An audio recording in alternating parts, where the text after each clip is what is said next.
welcome to the Boxing Now podcast, BNP.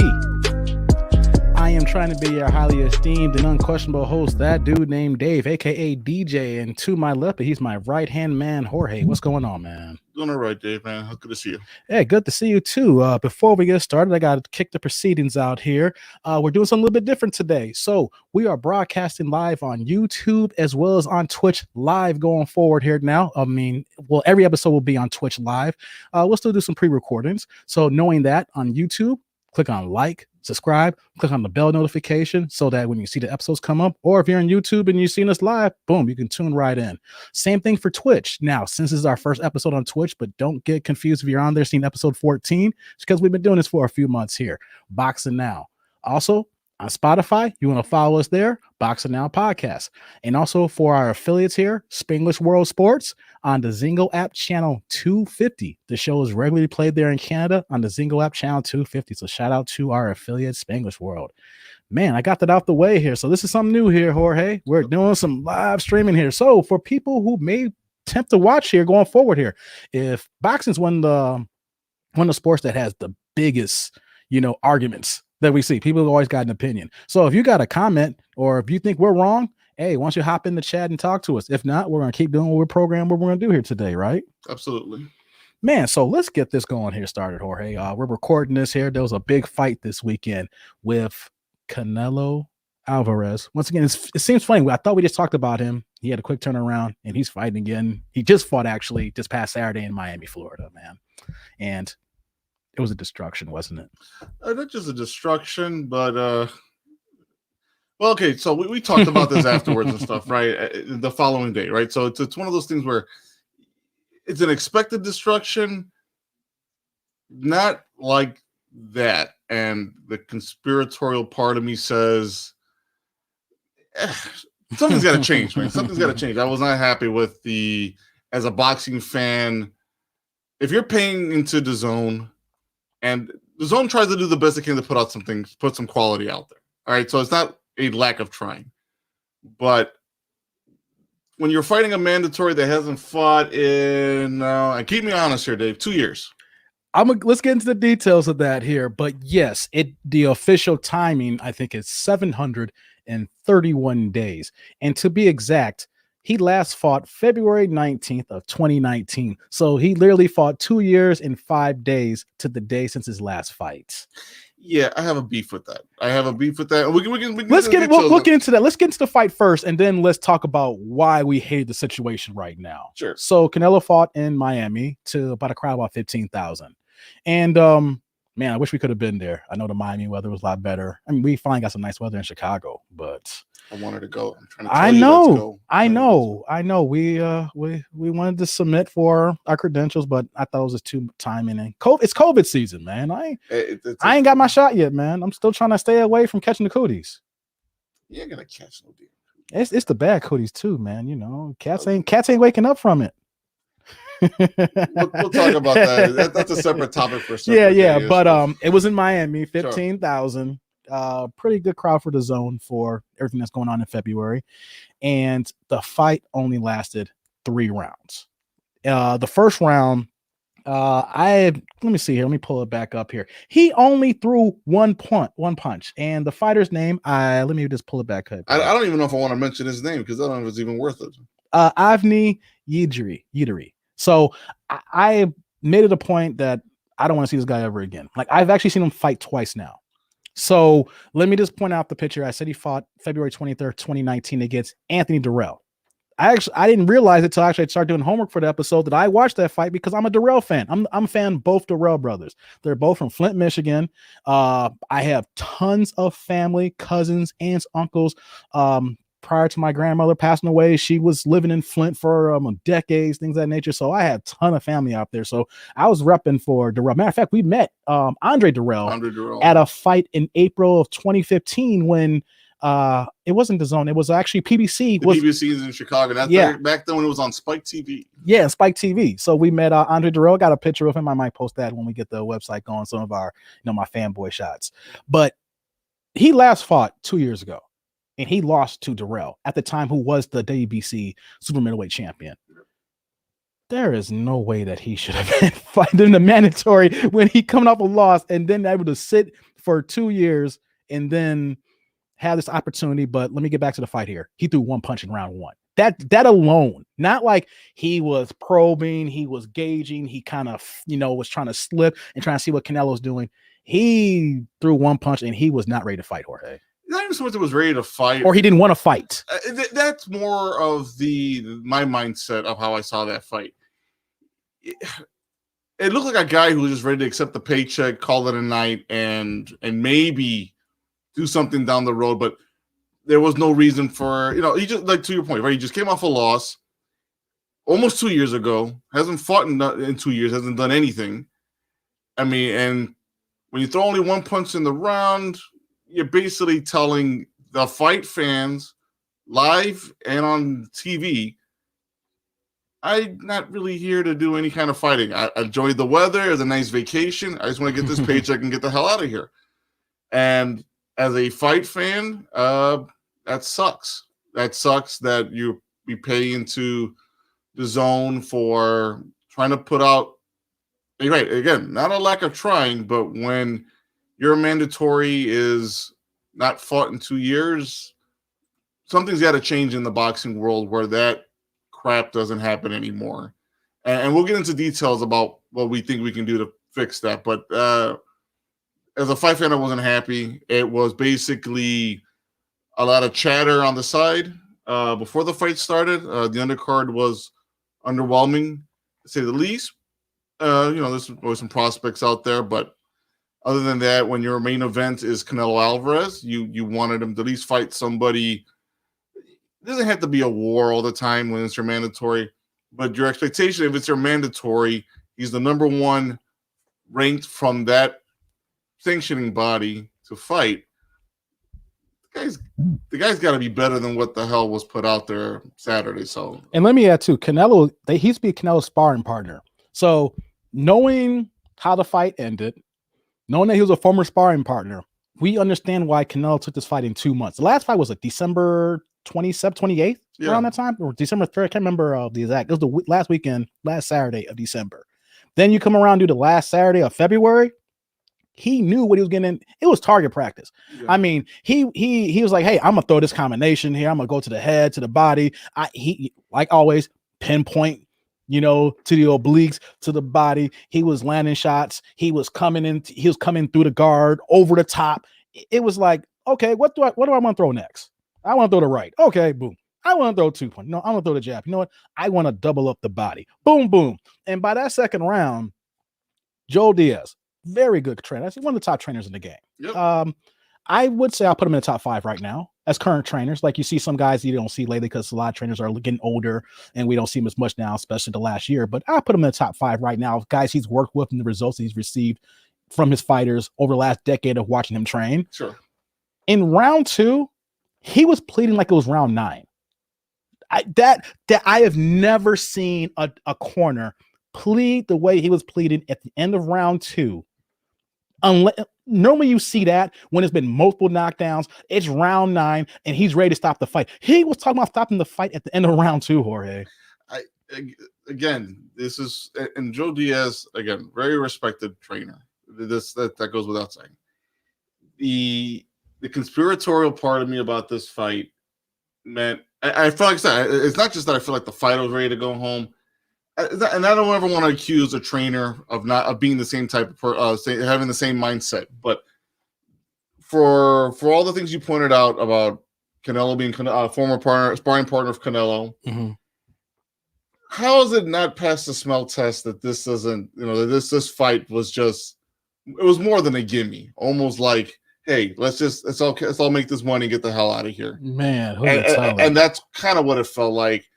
And like I said, Joe Diaz, well-respected trainer, and his actions does not make me feel a certain way. But overall, I still feel a certain way, and I hate to inject his name and feel like he's just in on this as well, as much as the sanctioning bodies, the zone. I don't think fighter. I'm not going to inject in it the trainer. His job is to make sure his fighter is ready. You know what I'm saying? He can only do so much. Like we talked about last episode with Mark Breland and Deontay Wilder. He didn't even we brought up that he didn't even have his number. So a trainer could only do what he could do. Like I said, if you don't have his number. So in this situation here, we cannot. I'm not going to question Diaz. I'm not going to put him in this. As bad as this fight is, and we're going to talk about it, I'm not going to add him to that because I'm not going to subject to hyperbole on that notion. I can only subject to what I see on paper. A trainer's job is to get his guy ready. Now, was he in shape and was ready? He cannot make him throw punches. Only thing he can do is train him, give him the fight plan. At that point, when the bell rings, ding, ding, ding, you can hear Joe Diaz throw this, throw the right. He was begging him. So it's not like he was like, hey, it's not your night. Let's just call the night. He was pleading. He was like, come on, show me something. So on that note, one thing I will not do is I'm not going to say, hey, he's part. There's other factors. We can talk about other people. We can talk about the WBC sanction in this fight. We can talk about the promoters in this fight, involved in it, and everything else. I'm not going to throw it on the trainer. I will not do that unless the trainer show me something for that. All the trainer in this case, Joe just has a couple things. Two things to do with the training. Make sure he's in weight. And make sure he's ready to fight. He made weight. He was under 160. It was like 167 and change. So conditioning and the way he look as a fighter, that was not an issue. So again, if those are the two things Joe Diaz has to do. Actually, any trainer has to do. Make sure the fighter's ready to fight with the game plan and stay in shape. He stayed in shape and made the weight for the fight. He did his job there. And he begged him to throw. And here's the thing: take away the game plan. If he is begging him to throw punches.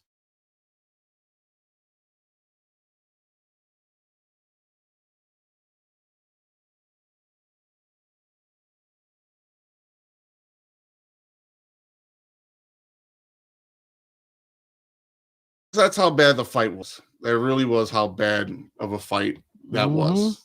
It wasn't competitive. It sucked. It sucked, and it's we're trying so hard to talk about this fight because it was so short. Believe me, I want to be able to conversate about this fight. We're trying to, but let's get round 3 had the most action, of course, because that was the knockdown. Yeah. That was the most combinations that Canelo threw. He got the knockdown in. And then it was a overhand right that he threw that from center field. I mean, it seemed like he cocked it back here and it just went woo and landed. And then it seemed like it picked him off his feet. And when he fell down, like, how do you not see that right hand coming? It wasn't like he parried it. He covered it up with the left.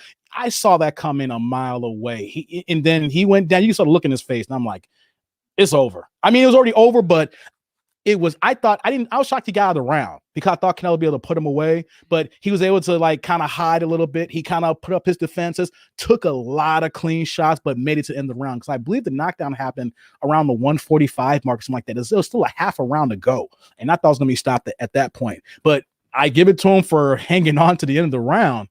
But by the time the end of the 3rd round hit, you heard Joe Diaz on the stool begging him, do you want me to stop this fight? And then the look in Avni's eyes, he didn't say, he looked defeated. You can just say he was just sitting there. He's like, come on, show me something. Do you really want me to stop this fight? And he wouldn't respond. So as soon as a trainer is begging and you asking for a response, and after twice, he just looking like this. And I know it was a knockdown. He was hurt, but he hurt him. He was ashamed to say he wanted to quit. Because when a guy's quiet, he's like, hey, it's not my night. And then the camera panned off, and then the announcing crew was focused on Canelo. Then all of a sudden, you saw the fight stopped. And as soon as I heard the fight was stopped, I was like, "This piece of what?" I was playing dominoes. I was doing a domino stream when the fight was going on, and believe me, I'm watching the fight, and I was like, "All right, let me get back to my show over here and get back to the action stuff." And it was disappointing. I think the next day when we spoke, we had a better conversation about what needs to happen to make sure we don't see shit like this happen again. Yeah, that's cool. So it ended in 3 rounds. Canelo gets the KO.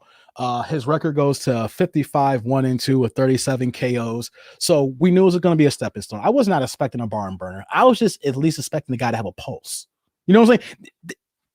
That's all I was expecting. A pulse. He didn't even have that. His defense was reminiscent of Arthur Abraham. Peekaboo defense. When you have your guards up like this, I know I'm blocking the mic, but I'm just doing it, when you have it like this and you're making sure that you're telling the guy, you only have a certain part of the body, you're not getting to my guard in my head, the peekaboo defense. Only problem though is that when you peekaboo, sometimes you got to peekaboo. Yep. You peek, and boom, you got hit. Yeah, but he didn't do nothing.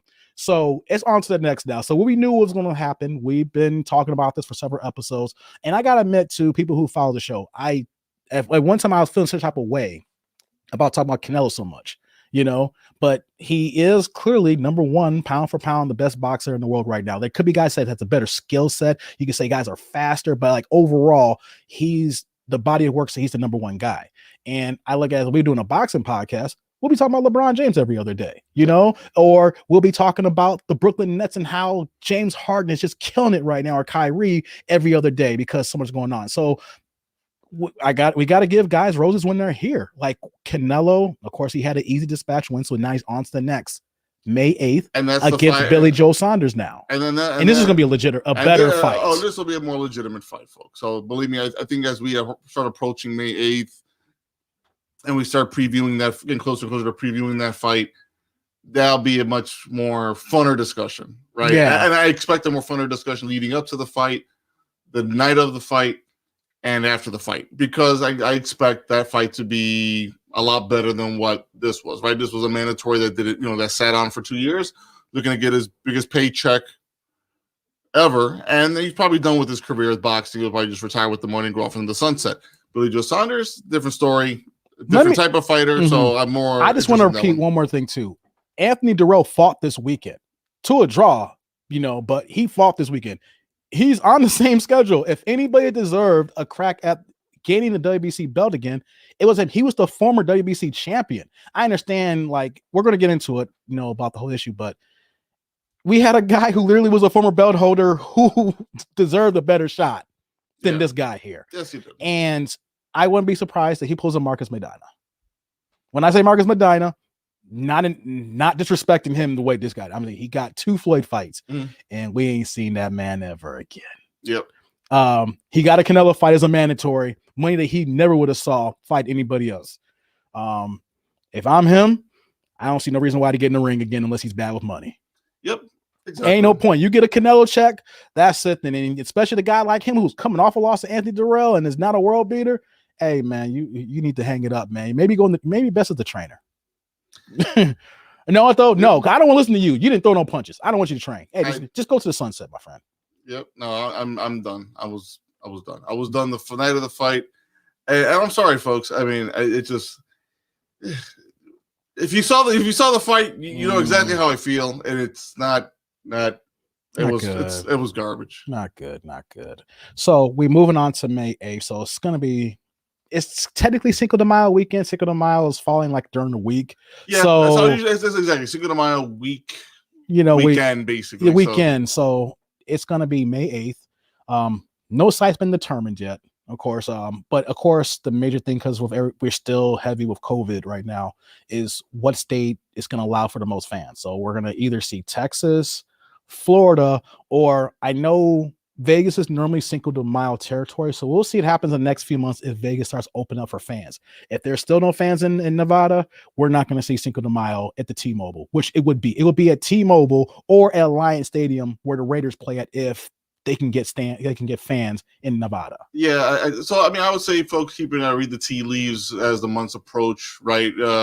If you start hearing things out of Texas, out of Nevada about all of a sudden things being open, maybe a couple of weeks before Cinco de Mayo weekend, you can kind of tell more or less where the site is being planned at. My money will be it's in Florida. I wouldn't be surprised it's back in Miami. Know why? I'm gonna cut you off right. Know why? They just did Florida. If you follow business, unless it's Vegas, you're not going to a place like Florida for back-to-back regions. If anything, it's coming back to Texas. It's a major weekend. Florida does not have the stadium and the type of resources for people that when you're trying to attract. So it's either going to be in Dallas and Jerry World or the practice facility that he did for a Spence fight that holds close to 30,000, or we go back to San Antonio again, or another state that has people. But Florida, this was a mandatory fight. There's a reason why this was in Florida. It was a mandatory. The money and the resources. So when you go Cinco de Mayo, you got to follow the alcohol and the money and the things that's opened up. And so Texas is where I'm showing history. I know what you're saying. I hear what so you're saying, history but showing business wise, you do a mandatory fight like this in Florida. You do a big fight in where you know that money flows, and that for Canelo and his audience, who's going to travel to see the fight, that's going to spend. I typically I would agree with everything you're saying there. In fact, if it wasn't for COVID, it'd say Vegas and we call it a day. Because of where COVID is and where the rules that are being played and changing and the goalposts changing all the damn time, I would say if everything stood where it currently is right now, I'm still saying Florida. Why? I'm stopping you again because the stadium there does not provide the resources and money, unlike San Antonio and Dallas, and they're not going to come. I'm going to stand on this, and I'll stand on $1,000 bet right now. They're not going to do the resources in Miami. Miami does not have the money or a stadium for a Cinco de Mayo fight right now. I wouldn't guarantee 100%. Even in COVID season. I wouldn't even guarantee. I'm not saying even 100% of that. I'm saying it's going to be in Miami. I'm not even considering. No, why? Because you don't go to a place back to back like that. I don't disagree with that sentiment. What I'm saying is because the circumstances are different now, anything is possible. And I'm saying, and in business, that is not possible when you're looking at getting the most money when resources are reduced. So when you look at a business standpoint here, what stadium would get Canelo the most money for Cinco de Mayo? And if you're looking at Florida, and if you're looking at Texas, and if you're looking at the new stadiums in Texas, you're not going to see. There's a reason why this happened in Florida because it's Adney Yildrim. So let me ask you this. That's what I'm saying. I'm standing on this because of the opponent and the state. And that's what I'm saying. So when all things considered, if the fight, say the fight was, what was the other option if it wasn't going to be in Miami for this particular fight? For knowing Canelo Alvarez and knowing COVID and knowing what state, let's say nothing opens up right now. And we're let's say we're in the same condition right now, right? It's gonna be Texas. We're going back to Texas, and you know why?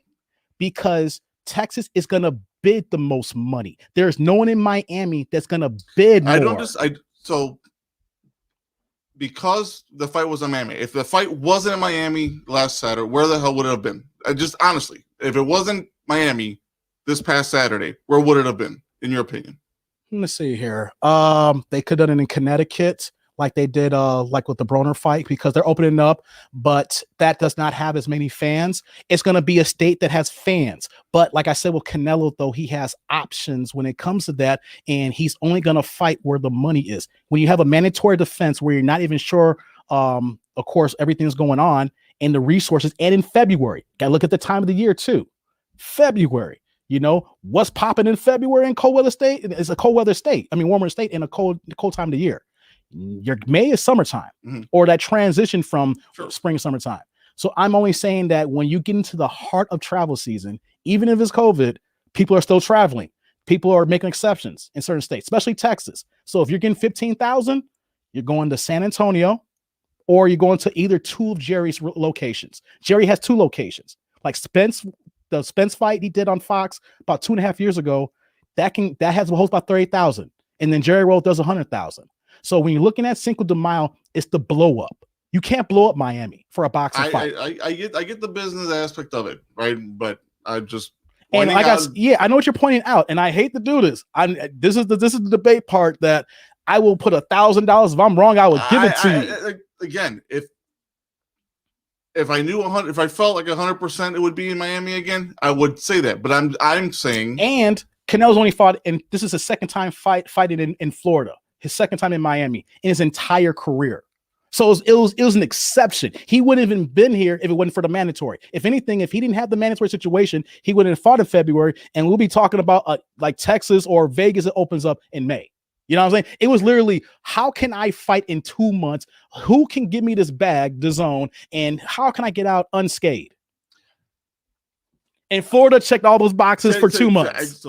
Again, it was a temporary hold. Again, typically, I would agree with you 100%. This wouldn't even be a debate here. I'm telling you, this would be most likely Vegas or Texas. I would still say Vegas in this case. I hope Vegas opens up soon, man.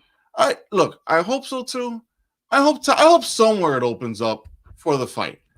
People take your shots if you can get them. We're trying to go somewhere. I'm just saying, if we're in the same situation now in May. Or worse, God forbid. What I'm trying to say is it's going to be somewhere where at the very least, you get it may not blow up the way you want it business wise, but at least people can sit and watch the fight. And that's the only place right now I can think of right now. But under normal circumstances, we'd be in Vegas. We wouldn't even have this debate, my friend. So I appreciate California. No, California is huge too, but they're not. They're not. I wouldn't know. No. I'm saying California would be a location if we weren't in COVID. Yeah, of course. Right down by the LA. Yeah, down in LA. Stadium. A Staples Center. The Staples Center, exactly. You know, but California just they got issues too. Exactly. So again, we can't do New York. We want to do a fight in the Barclays, but you know, Como got issues over there too. You know, on the high rate, so I don't want to go there with that one. But yeah, New York's screwed for a bit. Yeah, we have New York, and I love the Barclays. I want to see a fight there so bad. I work not too far away from there, and we plan on seeing fights at the Barclays, man. Baby, you Davis, you screwed us up. So let's I went on my tangent here. Let's get back to Billy Joe. I had to do that. I want to we don't argue much on the show. We're gonna get there as the show goes on. You love to argue. I wanted to argue with you so bad. Yeah. So Big Babe, not Big, she got me some but Billy Joe. You're so bad about Big Babe. Hey, I lost money on that. So Billy Joe Saunders. Money was left on the table. That's more. Oh my God, yeah. So Billy Joe is next up. He's the WBO title holder at 168. He was a former WBO title holder at 160. This fight was supposed to happen last year in May. This was the proposed fight, but you know, when COVID happened in March, everything we didn't know what was going to happen, and so it got scrapped. And here we are again. So we're back to Billy Joe. Signed, sealed, delivered. Eddie Hearn was in the ring after the Canelo fight, and you know, had the little jumbotron with the announcement. You know, the secret that we all knew. You know, so. So everybody knew it. Yeah, so we got a southpaw who likes to throw a jab. He's technically bigger than Canelo, who should give a better fight than what we saw on Saturday. Yeah, he's not a knockout fighter. He's only got 14 knockouts by KO, but he definitely will give Canelo some fits. So I'm actually excited about that to see, you know, again, when you see guys like Canelo and stuff, you know, guys that are the number one pound for pound. Yeah. You want them to get challenged. You want to see challenges. Typically, you'd want to see somebody that would challenge them that have some knockout power and stuff. But I'm also happy with somebody that's I'd be happy to watch him fight somebody that's going to give him a challenge, at least from the boxing point of view, and see if he can make do with that. Yeah. So Billy Joe brings a lot of questions that's going to come up in the next few months. So this is going to be another quick turnaround because, you know, he's technically fighting in 2 months. You know, you got all of March, all of April, and then the first major weekend in May. I wouldn't really call this a fight. I just call it an exhibition. I mean, it's sparring. Let me get back to how about sparring here? Teddy Atlas was grilling Canelo, and I hate that. I want to go back and bounce back here. Teddy Atlas was killing him because he said that if he was, you know, training Canelo, and if Avni came into camp, he'd been sent home the first day. He's like, a guy like this doesn't even give you anything to prepare for. He said he would have been sent home after those 3 rounds that he quit. He wouldn't have even made it to lunchtime. Mm-hmm. And so you had a couple of guys killing Canelo because he fought someone who didn't deserve to be in the ring. So let me just add this, and I know you might want to comment on this too. Canelo had no choice but to fight this guy if he wanted to keep his WBC belt, people. Let me just say that again. He had no choice if he wanted to keep the belt. If you want to stand on a rock and feel that he shouldn't have fought him and fought someone else, okay, that's cool. You can feel that way. But he cannot become the undisputed super middleweight champion, which has never been done in the 3-belt or 4-belt era, if he does not do this fight on Saturday.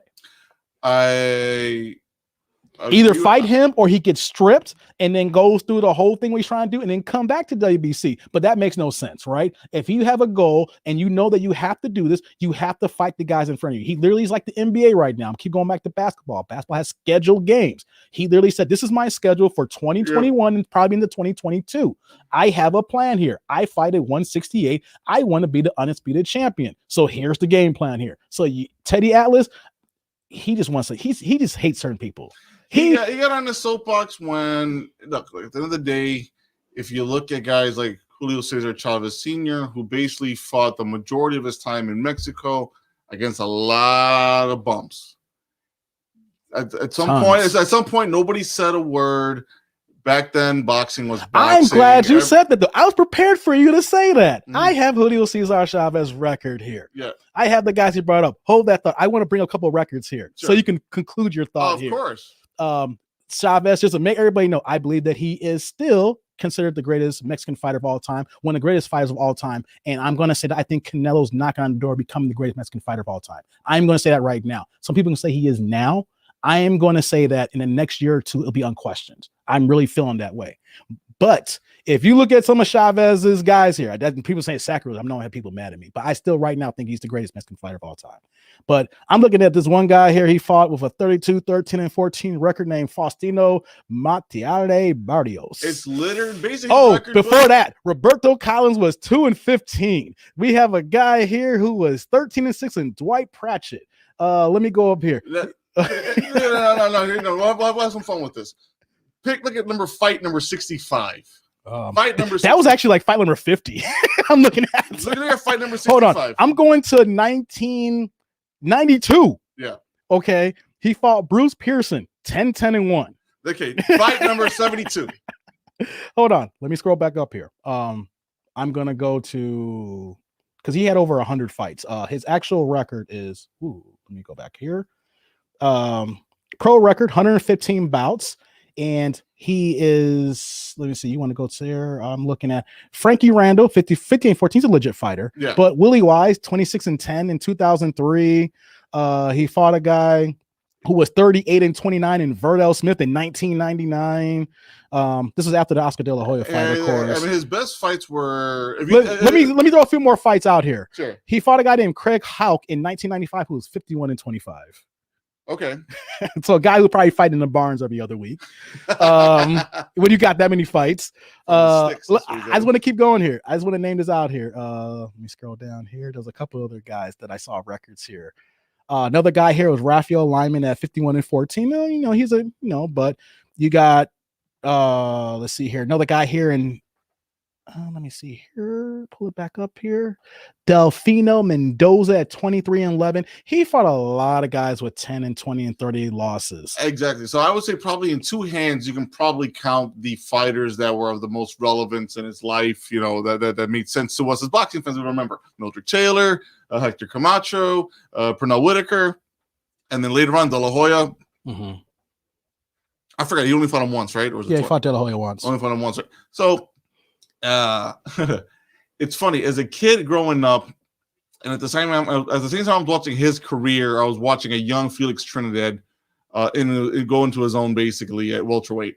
And I always used to tell my dad, as a kid, this is when I was trying to understand boxing, right? I didn't understand the weight divisions yet and everything like that. And I was like, why isn't Chavez fought Trinidad yet? Oh, he's just telling me they're both in separate weight divisions and stuff. And I'm trying to figure out why this man never moved up in weight. And he was comfortable fighting tomato cans in Mexico. So I would say this: for him to make his $1 million and stuff, he probably had to fight about 30 bums to even get to his first million, possibly. Or guys past their prime. Yeah, I mean, I was saying, and there's nothing wrong with that. Exactly, there's nothing wrong with that. As long as if you're fighting the bum of the week, and you're gonna fight 5 or 6 times a year, which we don't see nowadays. But like if he was doing that, he fought, give or take, depending on the landscape that year, 1 or 2 top 10 guys, or another champion. Like, we've seen the wars. Like, of course, we've seen him lose. We saw the fights with, Pernell Whitaker. I want to discuss that fight in the future, or Oscar De La Hoya, or any of the greats, or who's the one guy that he don't know his name anymore when he should have won the last second when Richard Steele stopped the fight. Mildred Taylor. Thank you. You just brought him up. Yeah. Like he had wars. He fought the top guys, but I don't get mad at him fighting the bums of the week as long as you fight top guys. Exactly. And so with this one here, this was not like I'm just going to collect a check and call it a day. No, he has a plan. He told everybody his plan last year when he moved up to 168. Yep. And so, Teddy, come on, man, get off the soapbox. I like Teddy's commentating sometimes, but when he has a grudge against certain fighters, it's unreasonable sometimes with Teddy. I think at the same time, look, as long as we're talking boxing and stuff, let's just say every once in a while we're going to say something to invoke emotion that basically got you listening to the show or basically wanting to watch the show and disagree with somebody who's commentating on a certain fighter or a certain actor in something that you love to watch, and completely disagree with them and they do it sometimes on purpose because again you're trying to get people to watch and stuff like that. Though. So I don't. Could it legitimately be Teddy's gut feeling, his feelings and stuff? Probably. At the same time, would I be surprised that I'm not saying gut feeling. I've seen him just drop mad shots at Canelo for no reason. Like it'd been one thing if this was like a one-time shot, Jorge. And I know that I follow social media a little bit more than you. You know, I'd be texting like, oh, this is so funny, like dialogue. Yeah. But Teddy Atlas has a certain amount of fighters that every once in a while, when he has that little, come on, baby, I need an itch, and then he throw a shot at somebody out of left field. Like this is not left field because the fight happened, but Canelo's one of those guys in his crosshairs. Like if something is minute wrong, he's pulling the shotgun double barrel out and he's double clicking and bam, bam. He's taking his shots. So to me, I don't understand. Even it doesn't warrant it. That's Teddy Atlas. I don't know the genesis of why that happened. But he's not the only fighter. There's a good 4 or 5 fighters that Teddy has a hard on for. And it's possible behind the scenes they turned him down for an interview or like Lomachenko. Oh, he's gone hard on. I mean, here's the thing. I'm not a big Lomachenko fan, but I respect him as a exquisite dope boxer, even though he lost Lopez. But the things that he said about Lomachenko, I scratched my head like, yo, where are you going with this? So, it's like, hey man, did he bag your girl? It's usually type of stuff, I would say it's most likely an outside beef, a decline of request to interview or to meet or get some questions or whatever it is. At the end of the day, everyone's been jaded at some point in their life, and he's got a microphone to kind of like give him the business. He got an audience. He got a crowd. ESPN's still cutting checks, so he's like, "Hey man, I'm just gonna go in." But check it out though. Let's take a break from the action here. We want to talk about another subject regarding this WBC little fiasco here, but we have an ad. Oh, let's play this ad. I'm on another show called Jump Off Live that's on live Wednesdays at 8 p.m. And this is a sponsor on the show here. And so they've agreed to sponsor this show on Boxing Now here. Exactly. So we got our first sponsor and we're going to play this here and we'll be right back to finish up on this WBC here. So here we go. Yep. Hello, everyone. It's your boo, Benji, and I'm here to talk to you about my booming business, Body Aphrodisiacs. What most people, like yourself, don't know is that the body has the ability to stimulate the body. And that's where I come in. I teach uneducated people like you about exploring the mysteriousness of the body without going through that big Victoria and all her damn secrets, okay? What you didn't know is what I'm about to tell you. The body stimulates the body. I'ma say it again. Your own body stimulates your own body. I said that. You don't need a food or a drug or liquor to stimulate the body erotically or biologically. Benji teaches people how to tap into their own body, which will give you the strength to tap into others. I'm what Caesar Milan is to dogs, but for the body, I'm the body whisperer. I can aphrodisiac men's, women's, mimes, or anything that rhymes. Bars. Once I made the decision to put the word aphrodisiac into my hands and then speak it out of my mouth, it transformed into a vivacious bird, thus beginning the birth of my booming business, Body Aphrodisiacs by Benji, also known as BAB. I don't want to spill all the beans during this promo. So in order to learn these powerful body secrets, you must be at least 21 and you're going to have to rock with me on any and all social media platforms at Bad Body Benji Big. My credentials are all in check and I'm self-certified on so many levels. There are no higher accolades than the ones you can give yourself. So don't let anyone disqualify you, especially about exercising the power you have over your own body. And like my boo Master Do You says, I can teach you, but I have to charge. Period. You're welcome. Jump off. Oh wow. Shout out to Bingy. Good shout out. Great ad. Appreciate the sponsorship, the support. Looking forward to more advertisements from her. If you watch Jump Off Live, Jeff has a problem with all of our sponsors. All I'm gonna say is that long as the checks keep clearing, I'm not mad, Jeff. This is a great advertisement. But wonderful. But the long as the checks keep clearing, that we're gonna keep running these ads with these different sponsors. So shout out to Biggie. Excellent sponsor. I look forward to the product. Let's go on to our next subject here that we want to talk about. The issue with this fight with Canelo Alvarez and mandatories. We were talking about this that got really spirited. What we're going to talk about this week besides the fight, and the issue is with mandatory challengers. So what we got going on here is that he was a mandatory for 2 years, right? We were talking that there should be no situation that if you're a mandatory challenger, that you should be sitting on the pine for 2 years. Now we know that COVID wiped out basically a whole year of things, but me and you got to discuss, and it's like, okay, when you become the mandatory challenger, whether it's the WBC, WBA, IBF, or WBO, there should be some rules in place that since you got this status, you just can't sit on it. You just can't say, hey, I got it. I'm just going to wait back. I know the politics of boxing. I know sometimes I got to wait because this guy may have multiple belts. I'm just going to sit here and wait for my shot. And that's what's wrong with boxing today in this part of the standpoint right now that I wanted to talk to you about. Yep. Like in his situation here, not only that he was idle for 731 days, Jorge, he lost his last fight that we brought up here. You should not be agree with me or not, you should not be a mandatory for a championship shot belt if you lost your last fight. The only way that you should be fighting for a title coming off a loss is the fact that it's a rematch, or you were the champion and you had that contract, or you were the mandatory and there was some stuff that was going on scoring wise or some crazy stuff happening, and then the sanctioning body says, we got to run this one back. If it's not those scenarios, you should not come off a loss and be a mandatory.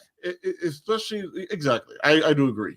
Right. So if you come off, say, an eliminator, right, for in other words, the winner ends up being the number one contender for sanctioning body 3-letter alphabet belt.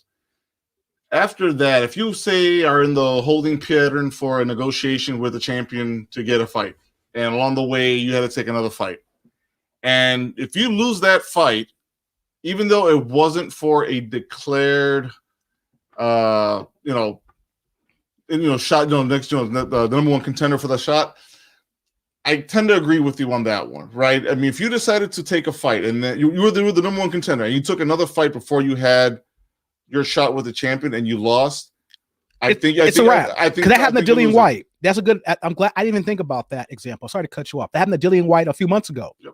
I told you I have a problem with him, and we need to talk about reason why I have a problem. Not now, but he was a mandatory for WBC. Once again, WBC for Deontay Wilder, and he fought Alexander Povetkin and got knocked out. I think it was like November or something like that. And then as soon as he got knocked out, he lost his mandatory position.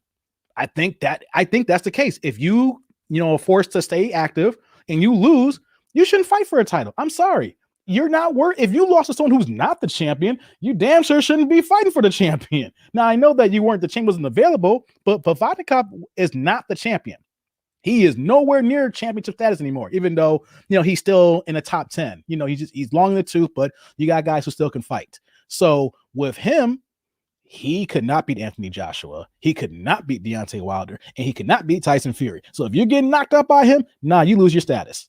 So I'm glad you brought up that scenario because he's someone who fought and lost, and then boom. Now he can come back. He got a rematch coming up and can get his interim back, but the clock restarts again for him if he does that. That happens. Yeah, I mean, look, I get it. Some fighters don't want to stay idle while. Okay, so I do like those fighters who don't want to stay idle while they're a mandatory against a multiple title holder who's basically trying to find his way through his own schedule of fighters he has to come up with, and you're waiting for your turn. So say you don't want to stay idle and you want to get into another fight.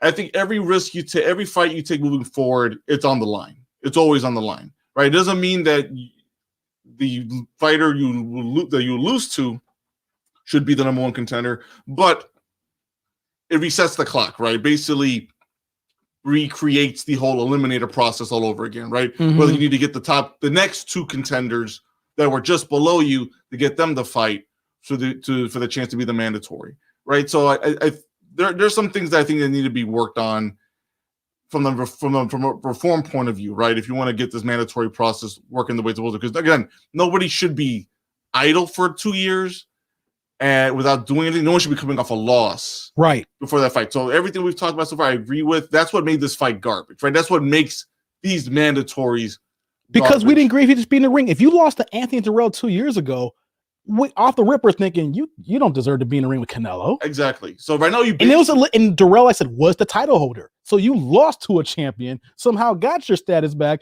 and you lost to a guy who we know, if Anthony Durrell, who I thought said if any circumstance was to be changed, he should have got the fight, former title holder at WBC. It would have been a better fight. And you could say he deserved it more than him.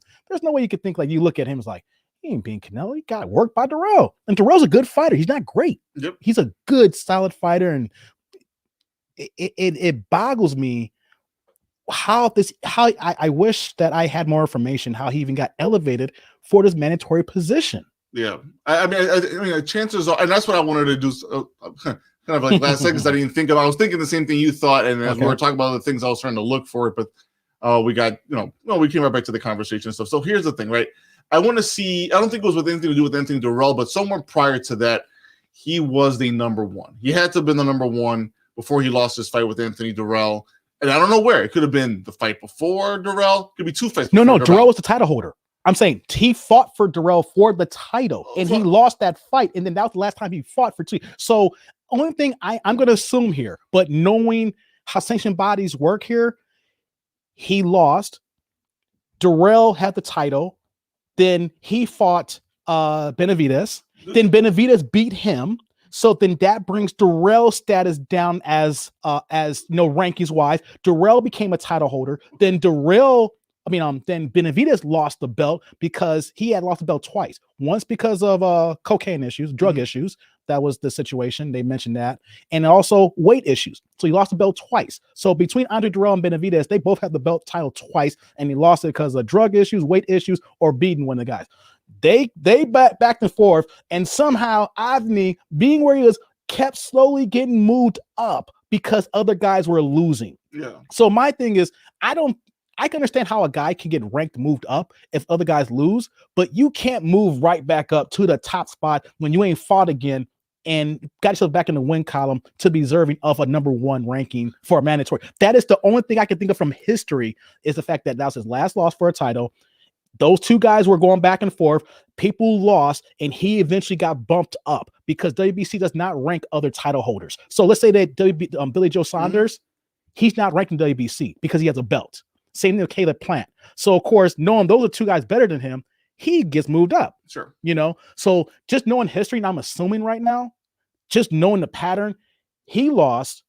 Everybody kept losing, so he kept getting bumped up, and eventually he got the mandatory spot. So that's the part that's and this is again, this is why sanctioning bodies suck. Again, but this is where I want to get back to this. Yeah. Durrell was the WBC champion when he fought him. Yes. Okay, so the only thing that I can think of now, the reason he was a mandatory, I don't think he was the mandatory at WBC. I don't know. I don't want to comment. I won't say that. So I just want to say that I don't know if he was a mandatory then or not. I think maybe I'm saying. So I just want to. I think for Canelo, wasn't he the WBA number one? No, he was WBC. This is the WBC. You sure he wasn't any other? Because remember, I mean, there's two other belts, I believe. Canelo has the WBA and the ring and the WBC right now. He won the WBA belt against when he fought Caleb Smith. Was it Caleb Smith? Mm-hmm. One belt was idle. And one belt was idle, and the ring and the other belt was on the line. What happened was, as soon as Canelo won those belts in December, the was due. The WBC was the one that was due. Now, normally it would be a WBA throwing some crap like this out, because we know how horrible the WBA is. And I'm glad that we're having this discussion now, because I had a brain fart last week, and it was Bermain Stavern. When I said I couldn't remember his name, the Haitian heavyweight fighter, he fought for a lower levels. I don't know if it was a third or interim WBA heavyweight belt a few weeks ago. It was sanctioned for a title shot when he didn't deserve it. So that's what we're talking about, reform on mandatories who deserve title shots. But Stavern is someone who don't deserve a title shot. This guy is not someone who deserves a title shot. So who are we ranking to think that saying that this will be a good fight? Because these sanctioned fights need to recognize that you're putting these fights on that's not, it's going to cost you more money in the long run.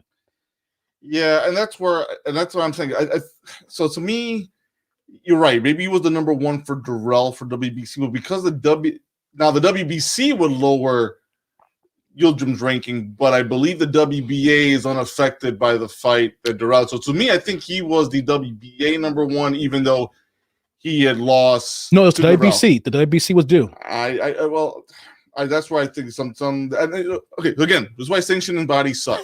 Somebody had him number one. I don't think he was WBC number one. I think he was somewhere else number one, and I think somewhere along the way we need to get that straightened out because I definitely feel it was the WBC. That's what I'm saying. That's why he was only ranked because the last time he fought for a title, he's only been ranked in the WBC. That is that, like I said, with Anthony Durrell. That's the reason why he's in line with this, because the fact that last time he lost was for Durrell's WBC belt. You see this all the time with certain fighters. If, like I said, sanctioned bodies do not rank other title holders. So if you have an IBF belt, you have the WBA belt, or whatever, you have any one of those four belts, you're not going to be ranking those. So you literally see guys who we say, why is this guy not ranked? He should be ranked above this guy because they're a title holder. So with Avni here, the WBC was due. So it was a vacant. So when he fought Durrell, for a vacant WBC super middleweight title. So that was vacant. That was vacant. And so since he lost it, they kept his ranking high, even though it was lost, because the fact that since that was a vacant title and he lost, his ranking stayed high enough where that even though he didn't fight, it allowed him to become mandatory. If that's the case, then that should have changed, and that sucks. It should have changed, right? And that's what we're having this discussion now, because they're like, once again, you come off a loss fighting for that title. Now, I can understand, like, if it was a rematch for Durrell, let's like 2 years later, let's throw hypothetical out here. He was hurt. Durrell went to another direction, and then he finally got healthy. Then you had COVID, and it's like, okay, here's the fight now. I could somehow understand that happening. But in that fight when he lost, there was controversy. There was no controversy when he fought Durrell. No. Actually, so let's go back to that right now. So I'm looking at it right now. So there was a split technical decision after Durrell got cut from a hexagonal head clash. So I could see that somewhere in the bylaws there is something that allows Avni to keep his ranking because it wasn't a loss by knockout or by decision. It was by technical. But even though he was losing, it was Durrell was winning that fight. I don't disagree. I don't disagree. I don't disagree. But that's basically the reason I can think of why he was allowed to keep his ranking, because it was a technical decision. Well, I can see. Who knows? No, here's what I'm gonna say: his ranking didn't fall. That's another thing to look at. You can say maybe his ranking. I'm saying that these rankings are so janky that he probably dropped only 1 or 2 spots. And then you add the fact that Anthony Durrell has lost, to a few times. Of course, to Benavidez. Benavidez lost his title, so they're going back and forth. So they're not even considered. I don't know. This is some kind of probably language. They're not even considered mandatories because they're back and forth fighting for the title, losing it on the scales, losing because of drug issues. Well, and then here he is. His ranking never dropped. So it's like, oh, here you go, fight for the mandatory. If it dropped 4, they say 3 spots. I can see that with what you explain right now makes sense why he was able to move back up, right? Because if you think about it, Benavidez relinquished his belt twice for the weight and for the cocaine. So right there, he's already moving up 2 slots just because of that. And it's all you take. And Durrell has defended the title too against somebody else. So there's a couple of times where that they were going back and forth, and then somehow he didn't fight, but he kept getting elevated. So somehow the whole point, Jorge, that we both agree on, and then it dumbfounds us, is that you lose, you don't fight, and of course COVID had a whole year where nobody fought, and somehow you became the number 1 challenger again. So that's one of those where I think the WBC needed to do right for boxing and get that cleaned up with him fighting at least the very number 2 contender. So that way there was an honest. Derek, thank you. Now we're getting somewhere now that I want to talk about. An honest broker for who should be the champion, the mandatory for Canelo, right? Because it shouldn't have been this guy. I think we both agree. We both agree it wasn't this guy. Anybody who watched that fight agrees he shouldn't have been in the ring. And at least the guy, the true boxing heads who understand boxing knew that there was something wrong with the process that got him there. So with that said, we need to talk about reform. we had some ideas for reform, my friend. So let's start knocking these a little bit one at a time. So I knocked down 4 bullet points that we had talked about in our pre-meeting and stuff that made sense. Okay. So we both agreed on this right here. So 6 months to negotiate the fight for the champion, right? So if you have just become the mandatory, you have the moment you're the mandatory for the next 6 months to negotiate a fight, unless there's a gap period. And the gap period would be, say, for example, I'm the mandatory and I fought in April, but the champion's got to fight in July. Right, so we were going to basically add the months between your last fight and the fight when the champion has his next fight, and if everything else is where it's supposed to be, and he wins, add those months where that gap period is to the 6 months. So, say for example, there's a 2-month period. Now you have 8 months to negotiate a fight with that champion. I like that idea, because that doesn't penalize the mandatory, because like I said, I always go back to basketball because I like to use that example. Schedules, exactly. So you fight who's on your schedule. So with boxing, you go by who's, you're healthy, the negotiations, trying to find a site, all that stuff goes into play for one fight when all that is already done in the offseason in basketball and football. So like I said, if you had a guy you're the mandatory and you fought in April and the champion fought in July, you have those 3 months, and then at that point, then right, the period is you being a mandatory is like, okay, you need to submit for your bid for that. You just can't say, you know what, though, I'm just going to sit back. I got this golden ticket here. I'm just going to sit and chill. But I like that idea, that gap period, or vice versa. If the champion fought in April and the mandatory fought in July, same thing, that gap period plus the 6 months. I agree with that. All right. So then here's where the champion comes into play here, right? So the champion's allowed to negotiate at least one time with the mandatory to take step aside money before that said champion wants to get into a said fight with somebody else, right? Say he has another mandatory that, for whatever reason, maybe takes higher precedent, whatever may be the situation. That mandatory can take step aside money, at least negotiate at one time to take that step aside money, right? And the only way it can be extended past that one time is if the next fight the champion has to be for an undisputed title, basically. I agree with that. It needs to be a unified title.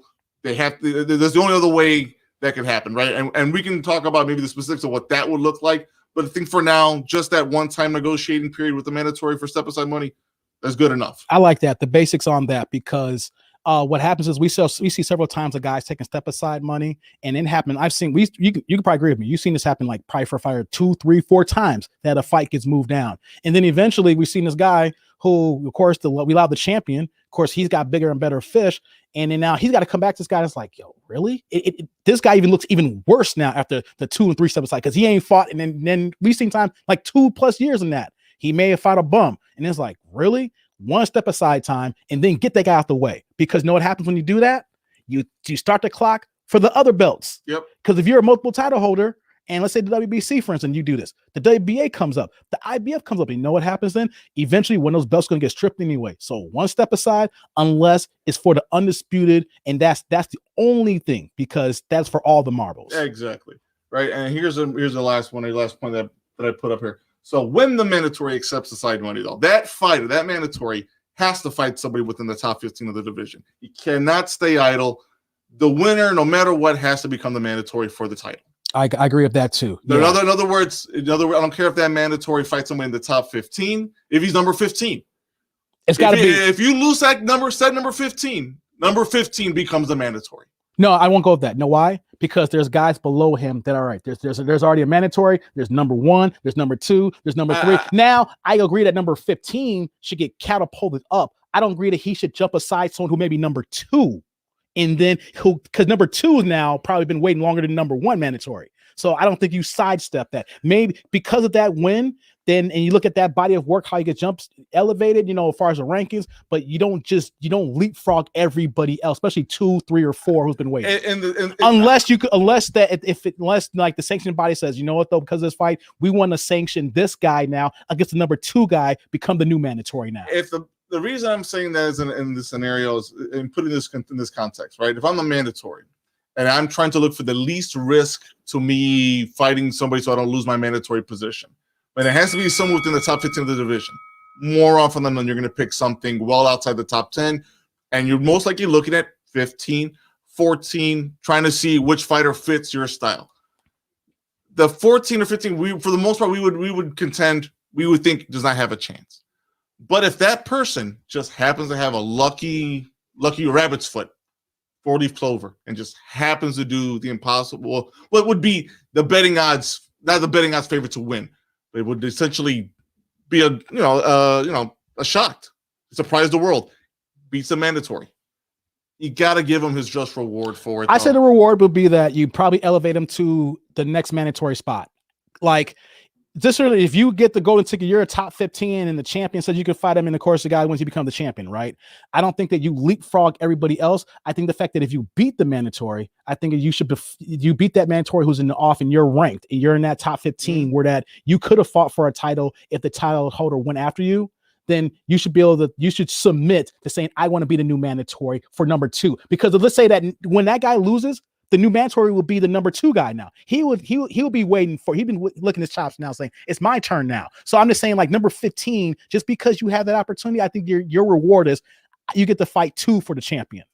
I think I'm looking at this from a purely risk reward. I'm looking at this from a risk reward point of view, right? As the mandatory, you're looking for the least amount of risk, and your reward is you stay in your position, right? If you're looking at the guy that's number 15, he's basically not expected to win that fight, right? No, but he could be called for a title shot anytime when you're in the top 15, especially WBC. WBC, you're in a clean bill program. That means that you're getting regularly tested for anabolic steroids or human growth hormone, etc. So if you're in that, champion could submit, if you're not the mandatory, if you want an off fight, for him to be a champion. So I look at that as like, you don't leapfrog everybody else. I just don't like that. Unless you fight the champion for the titles on the line, you don't leapfrog the automatic mandatory. You automatically submit for that so that you can get it. That's your reward. Unless the number 2 fights the number 1, and then, like, of course, you said top 50. That's a whole nother thing. But let's say that I'm dare to be great. I'm fighting the number 2 guy. The number 2 guy's like, I'm next now. That's different because the rankings, you know. That's why I look at it this way. The champion can not fight somebody, say in the WBC that's in the top 3, but says I want to fight the number 7 WBC guy, right? Just to stay fresh. Doesn't want to take the risk with anybody else in the top 3 or any of the title holders. If the champion could do that, at the very least for a fighter that's number 15, and not, like I said, I could have 5 losses at number 15, right? Again, not expected to win. The mandatory chose me because I'm the least risk in his point of view. You got to give me something higher than just moving up a few spots. And to me, you got to punish the mandatory for, one, choosing to go down that route. What I don't want to see is mandatories picking the easy route to stay the mandatory. I want that mandatory to fight somebody a little bit closer in the top than the top 5. If you're gonna, the mandatory's got to stay. He can't stay idle. But I don't want him picking on lower tier fighters that are outside the top 10 just to stay relevant as a mandatory. Let me just chime in on that. I agree and I don't agree, only for the fact that I'll use this argument. It's not the same, but just because you beat that guy, I understand the reward. The reward is not the ultimate reward. You should be rewarded for it, but it doesn't mean you get everything. So reason why I'm using this example real fast, because we're going to need to end this here. Sure. Like, if a guy like Buster Douglas beats Tyson, that's his only signature win. Is he a Hall of Famer? No, but no. I know that's extreme. That's a very extreme position. I know that, but I'm saying though, if a guy who's a competent heavyweight or champ, whatever, like in any division, and he beats someone iconic, like I'm using that as Mike Tyson, we agree he's not a Hall of Famer, right? Yeah, correct. But here's the thing though, people believe that there's now people's like, yo, you're automatically in the Hall of Fame because you beat a champion. Some people think you have this one signature win and you automatically in the Hall of Fame in boxing. I know it's extreme. Mm-hmm. I'm just saying that just because you win that extreme, you win that fight, doesn't mean you get the extreme prize. That's what I'm looking at. Like, there's a reason why rankings happen for a reason. Like, I can see why you're coming with that thought process. I'm looking at the reward is now you're in line possibly for a title shot. Mm-hmm. But I don't think you automatically gain the mandatory shot because it's not like you sign a contract saying this is for the mandatory shot. Mm-hmm. This is an optional fight. Sure. So if they find a way to throw some things in there saying that we can negotiate a mandatory title shot like it's actual belt or something like that, which is a whole nother thing. I don't want to go down that rabbit hole because that creates a new interim mandatory belt. So you see what I'm saying there? That kind of creates that new thing that you're kind of bringing. But that's in the most extreme position. I know that, but in boxing, it will go to that. You know, no. First of all, it's already extreme as it is. So I think at this point, anything. I think we're past extreme and we're past ridiculous when it comes to got that right. the number. So I think there's no other way it can go anything further than that, because at some point you will turn off true boxing heads. They're gonna be like, I'm done with this. And at the end of the day, all the mandatory is risking is his title shot. If number 15 beats the said mandatory, at the end of the day, the guy that's number 2, number 3, he's going to get his shot, because at the end of the day, there's also the expectation that if number 15 beat the mandatory, chances are he's got a fighter's chance to beat the champion. He's most likely going to lose that shot, and you're going to get elevated anyways to being the number 1. So at the end of the day, I get the pecking order and stuff like that, though, but you got to basically, I don't want to see mandatories fighting said tomato can just to hold their position, right? Mm-hmm. I want to make sure that mandatory is fighting somebody that if he's fighting number 2, that more power to him, because chances are if he's fighting number 2, he's basically going to be the main, the sub part of the main event of any main event of any pay-per-view card, because that's going to be a big match. Yep. And a match, and believe me, undercards will be happy to have that. I'd be happy, better than some of the undercard shit that we're getting now. Mm-hmm. So trust me, I'm the way I'm thinking about this is from a pay-per-view point of view. I get my main title, but that second fight better be just as good. And it's gonna be, if it ends up being a mandatory fighting a number 3 or number 4, that's better than the mandatory fighting number 15. We're gonna have to table this for this one. We're gonna come back to this. This is good stuff, though. Yeah, because we only got about 24 minutes in this, but this is not a 24-minute talk. When we've seen this problem since we've known each other. Yep. Oh yeah, this is not the first. Even though we're talking about this now, like we're getting into it, this is not the first time we've complained about something like this over the years. So we need to make a note to come back to this. We know that we're going to see another mandatory this year, and we're like, oh crap, we're going to see some bullshit. We're going to see some bullshit this year. We're not going to like it. And at the end of the day, hey, look, the boxing head, the boxing powers out there, I hope you're watching this. I hope you're listening to this. It's just some ideas. Take some consideration. And all you sanctioning bodies, unite at least on the same idea. Be on the same page. I'm tired of one idea being held by this sanctioning body, and another idea being held by this sanctioning body. Unite on the same one, so at the least normal boxing fans who are not casual boxing fans who don't follow the sport will at least make sense of this stuff. Old school boxing heads like ourselves will finally see a problem rectified. A long time coming, rectified. Yep. On that note, man, we're going to close out. We're going to come back to this. Sure. Reform these mandatory sanctioned bodies. Please do. But we're going to come back to this here. So let's close out here. Once again, like, subscribe, hit the bell notification for YouTube so you can watch us live here, or just catch the playback when it's actually done uploading here. Shout out to our new Twitch audience now, since we're broadcasting on Twitch now. Boxing Now will be broadcasting live on Twitch going forward here. Also, Spotify, click on follow if you're just going with the audio only. And also for our affiliates, Spanglish World Sports, channel 250 on the Zingo app. That's where we're at for our Canada affiliate, Zingo Spanglish Sports World. Also, you can check me out Wednesdays live, 8 p.m. Central Time. Jump Off Live on YouTube. We stream that show live with my fellas, my brothers, Johnny Dangerous, JD, and Jeff Smith. So once again, Wednesdays, 8 p.m. Central Time. Jump Off Live is the other show that I'm on. Jorge, what you got here as well? Hey, so also here on Twitch TV, Live Dominoes. You can find us at the live_Dominoes. That's the name on the channel. We broadcast on Wednesdays, Thursdays, and Saturdays. Wednesdays, we take our show on the road. So we will be in Chicago at the PL Lounge, 3456 North Pulaski Avenue at 8 p.m. to 11. You can catch us live there. Do watch the show and follow us when you get a chance. And then we'll be streaming live from our normal location at La Taberna on Thursdays and Saturdays at 8 p.m. So do follow us. And yeah, that's all I have. All right. So we're going to close this show out here. We'll have another episode. We'll drop later on this week. But for my man Jorge, I am that dude named Dave. This is the Boxing Now Podcast, BNP. And we are out of here to the next episode. Take care, folks. Later.